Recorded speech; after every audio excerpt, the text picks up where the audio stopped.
I'm sure you've noticed what's been going on with the new generation rapper Ian and Tyler, the Creator, the beef going on. Friggin' 2024, the year of rap beef. I've obviously seen all the rumbling and attention going on around Ian and Tyler, the Creator's beef, and I just watched the interview right before filming this with Tyler, the Creator, and so I just think I want to talk about it for a bit. I don't even really know the structure of this video, but I just kind of want to chat about it, because first things first, it's so funny because I just watched the whole interview. The interview only has 500,000 views, but I've seen clip after clip on TikTok that with millions of views and completely chopped out of context, you know, like, of course, that's where we're at. It's the culture. I'm not gonna do another video complaining about clip culture and like all the rage baiting that comes from that, but it's just so obvious that I'm not even wearing my headset. I gotta get my aesthetic going. Hold on. It's just so obvious that like, it's just so funny because if you watch the full interview, he even has a moment where he's like, man, they're gonna cut he says something negative, not about Ian, but about like hip hop overall in general, the new generation and the internet culture. And he's like, man, they're probably gonna clip this out of context, cut it right here, and they're not gonna clip the part about me showing love to like old Eminem and like Sade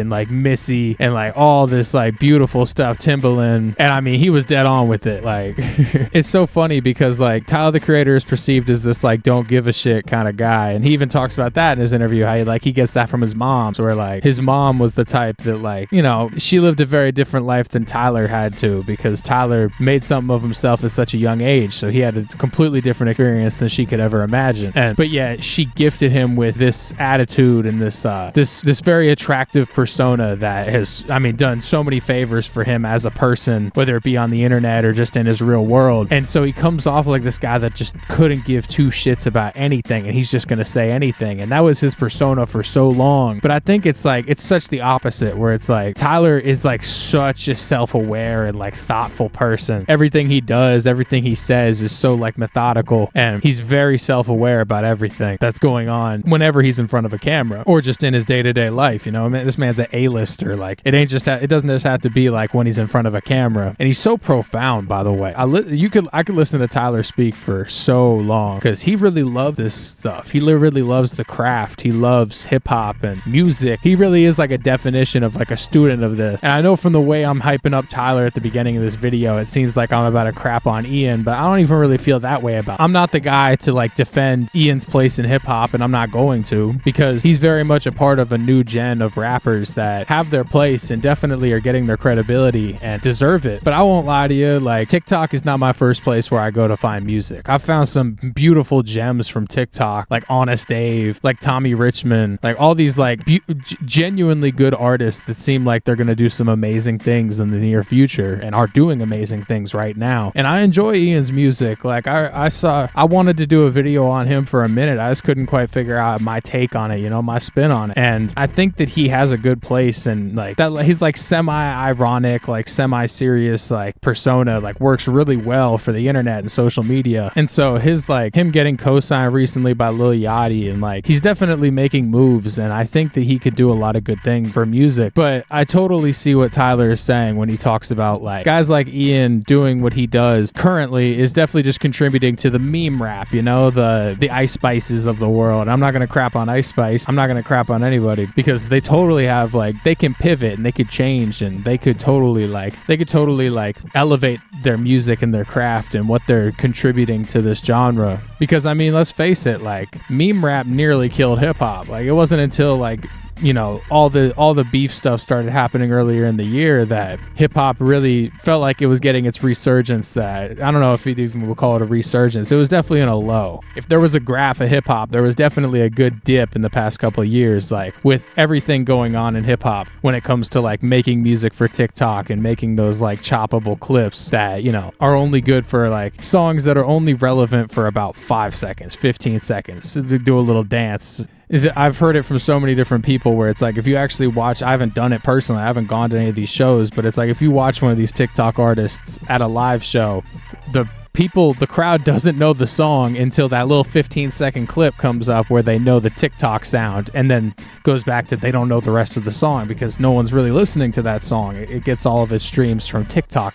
And again, I'm not saying that there isn't a place for that. I'm not saying that that is inherently bad for hip hop.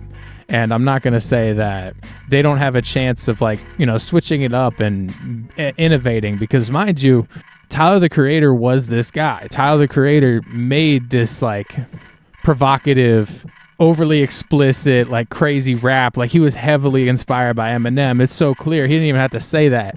We all knew he was heavily inspired by early Eminem with his like Yonkers and like that whole Bastard project and like his first couple projects, you know, eating the cockroach on stage and everything. Like he was that guy.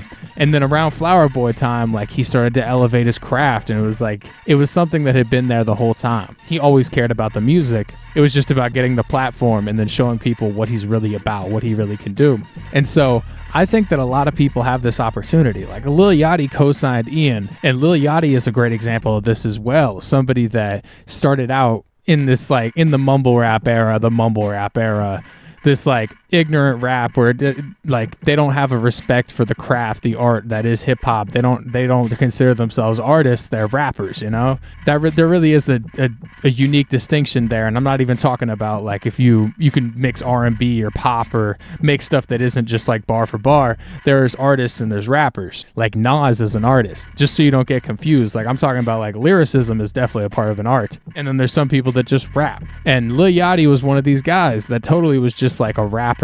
That there's nothing wrong with being a rapper. You could totally just be a rapper and not have to make these like gigantic, beautiful projects and everything. Lil Yachty was that guy, and he definitely took a couple years and like studied and like practiced and became something that nobody actually thought he had the capability of doing. So the fact that he sees something in Ian totally means something to me. And I don't even know if Tyler was necessarily like, I don't think he came into that interview like specifically trying to come after the young generation. Like a lot of the narrative is almost turning on Tyler about this whole thing where it's like he's old and he's washed up and he doesn't get like, he can't hang with the culture and he isn't able to make TikTok hits. And it's like, do we know what we're talking about? Like go search up Tyler the Creator's sounds on TikTok. Dude has done an amazing job at doing both, you know? He's done an amazing job at creating art that translates over to TikTok because it has that value and it has that sound without even him deliberately trying to make that TikTok sound, him trying to make those viral moments. So it just doesn't even track to me. Like it really feels like a lot of copium going on with a lot of people that are talking about like Tyler doesn't get it. He wishes that he could be where Ian is. He thinks he's falling behind, when it's like a lot of people that don't actually listen to Tyler the Creator are exposing themselves, you know. And that's not even to say that Tyler is 100% warranted in what he's doing, like crapping on Ian and like the fact that he's like using these sounds and like taking from the culture. He's basically like trying to give culture vulture accusations, you know? And a lot of ways I feel like that's almost a rite of passage in like proving yourself in hip hop, is that you're going to get those accusations thrown at you. Like someone like Post Malone totally had to go through that and still goes through that for sure, especially now making his transition out of hip hop and into country. And I don't even think we're completely done with Post Malone doing hip hop, and the way that Ian eventually ended up responding to like Tyler with, he didn't even really respond, and that was his like thing, is he immediately went and dropped a song, and like there's a couple of lines that could be perceived as like sneak disses, like jabs, but it's really unclear. For all we know, that song just already was ready to come out, and it just so happened to line up with this. I don't know if we're gonna get like a full-on like Ian response to Tyler. I don't think Ian is really that kind of rapper, and I don't think that Tyler's really gonna make a song coming after Ian. Tyler's also just not that kind of artist. It's really a weird conversation, because like in something like this, it comes down to like vibes, you know?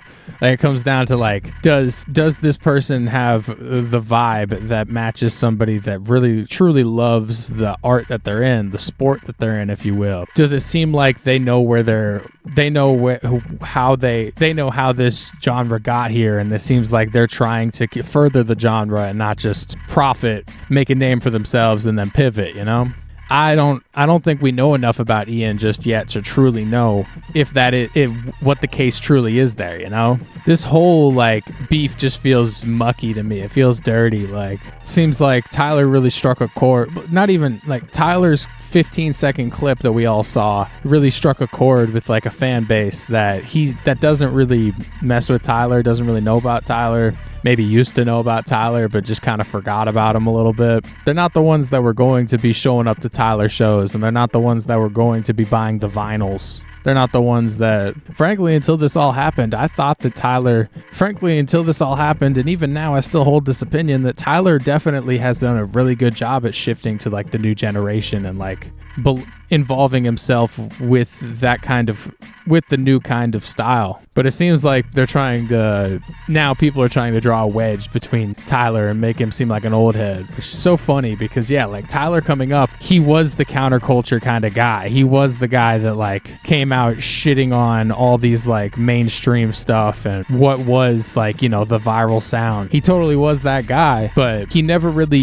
I wouldn't say that Tyler really ever disrespected hip hop in general, because again, it's so clear, like from in the clip and also that whole interview, it's really just about Tyler's deep love for hip hop. It's a 30-minute long interview. Y'all should it's really worth your time, like especially if you love hip hop, and I know you do if you're on this channel. It is worth your time to just check out what he's saying, hear him out in the interview, especially if you disagree with him, because I think that the clip may have made it this whole big thing, really like propagandized it, when really it's what he's saying is really not all that. It's really I don't know, I don't think this beef is really going to go anywhere, to be honest, but by all means, I'm completely open to it. If Ian drops like a straight up response and if Tyler drops like a straight up response, I'm totally open to that. It's a part of hip hop in general, and I think that it's healthy for people to get this kind of thing off in the music and not just, in interviews and in clips and everything. So let me know where you stand on this whole beef. I really am interested to know what you guys think. Like, is Tyler in the wrong? Is he coming off as a bit of an old head that doesn't get it and just is trying to sort of crap on the new generation just because he's not able to keep up? Or is he kind of onto something about Ian being an unhealthy outlet for hip hop that is overall just detracting from the genre and really making a mockery of the whole thing? Let me know what you think down below. I'm really interested to know, and I fucking love you if you made it to this point just hearing me yap for this whole video. And I'll see y'all in the next video. I fucking love every single one of y'all. Be sure to like, comment, and subscribe to my channel if you want more stuff like this. Check out my last video. We did Akinator, broke down what I used Akinator to determine who the biggest rapper in the world is, and you might be surprised on who Akinator co-signs as the biggest rapper in the world. So yeah, I fucking love y'all. I'll see y'all in the next video. Peace. Mort, I think you're beginning to grow. Well, sir, I don't know how much value I have in this universe, but I do know that I made a few people happier than they would have been without me, and as long as I know that, I'm as rich as I ever need to be. So I'll catch you on the rebound, your magnitude. Until next week, Nanu, Nanu.